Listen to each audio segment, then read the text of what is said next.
Welcome to This Explainer. Today, we're jumping right into the fascinating, incredibly complex, and honestly kind of dark mystery of a virus you most likely already carry.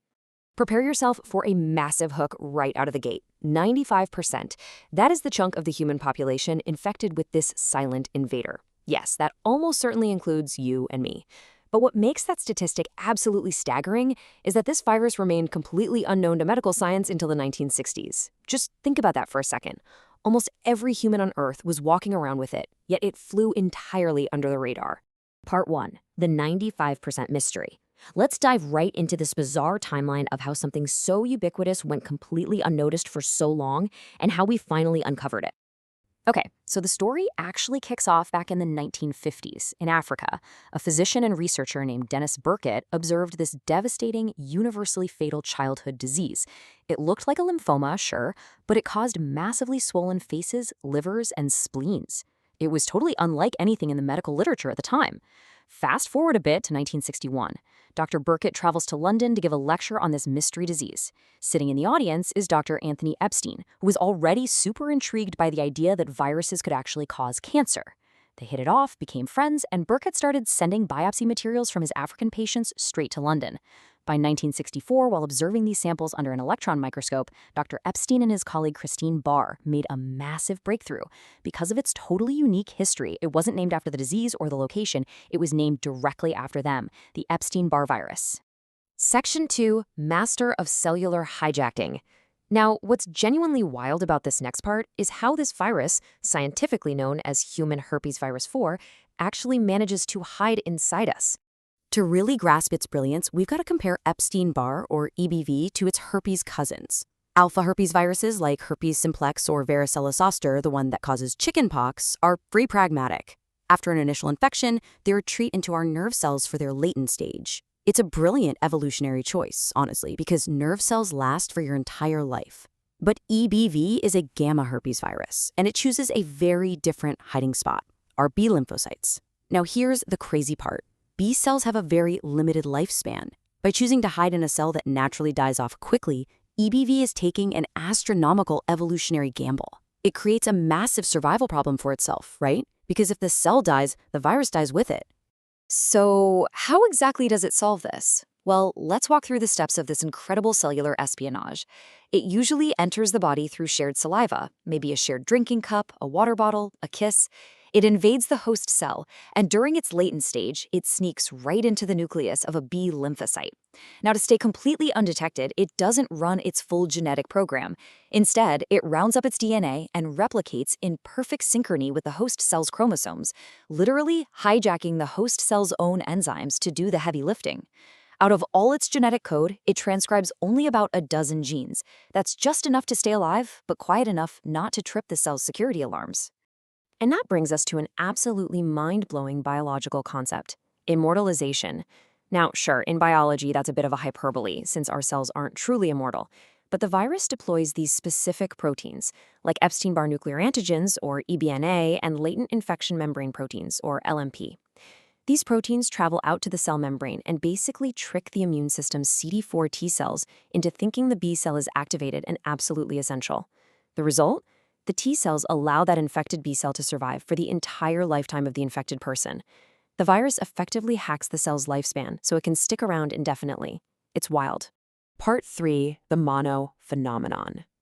The crucial point here is that while this hijacking usually goes completely unnoticed in 95% of us, sometimes that delicate balance breaks and the B cells reproduce rapidly and get entirely out of control.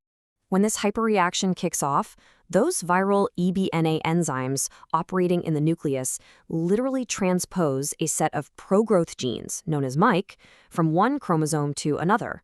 This forces the B cells to metabolize and reproduce at a massively accelerated rate. Normally, our immune system's CD8 killer T cells would detect and destroy these infected cells, but the proliferation is just way too fast. The killer T cells become completely overwhelmed and visibly altered in the bloodstream, taking on a form we call atypical lymphocytes. When this biological war breaks out, it results in a disease most of us have heard of, infectious mononucleosis, or just mono. The physical toll of this biological warfare, it's brutal. Patients often describe it as literally the worst sore throat they've ever had. We're talking tonsils swelling so much they physically meet in the middle of the mouth. You get persistent fevers that can last for weeks, swollen lymph nodes in the neck and armpits, an enlarged spleen and liver, and this crushing, extreme fatigue. What's kind of odd about this is that compared to respiratory viruses like the flu or COVID, mono isn't casually transmitted through the air. You really have to directly share saliva. And this brilliantly illustrates another bizarre quirk about mono. Remember, 95% of humanity gets infected with EBV, yet over 90% of actual mononucleosis cases happen specifically to teenagers and young adults. Why is that? Well, the prevailing theory is that if you encounter the virus as a young child, your immune system is actually better equipped to contain it quietly in that latent state. But if your very first encounter with the virus happens in your teens or 20s, your immune system struggles to contain it, and that allows that rapid, out-of-control proliferation of B cells. Section 4. The animal antibody anomaly.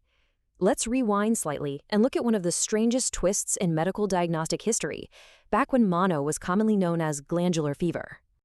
Picture this. You're a researcher in the 1930s, and you make a totally baffling discovery. You're testing the blood of patients suffering from glandular fever, and suddenly you find high levels of antibodies reacting to the red blood cells of horses, sheep, and cows. I mean, why on earth would a human patient suffering from a viral throat infection suddenly generate antibodies against farm animals they've had zero contact with? The answer to this puzzle, it's a fascinating biological glitch called heterophile antibodies, or other loving antibodies. It turns out the antigens found on those animal blood cells are actually also found on various everyday microbes that humans encounter. Normally, our immune system just makes a tiny baseline of antibodies against them and calls it a day. But when the Epstein-Barr virus enters our system and aggressively stirs up that B lymphocyte equilibrium, the B cells get super agitated. They mistakenly ramp up massive production of these completely unrelated animal antibodies. It is a total biological accident. Because this glitch is so incredibly consistent, medical science actually used it to their advantage to create the traditional serology test for mono, which we know today as the monospot test.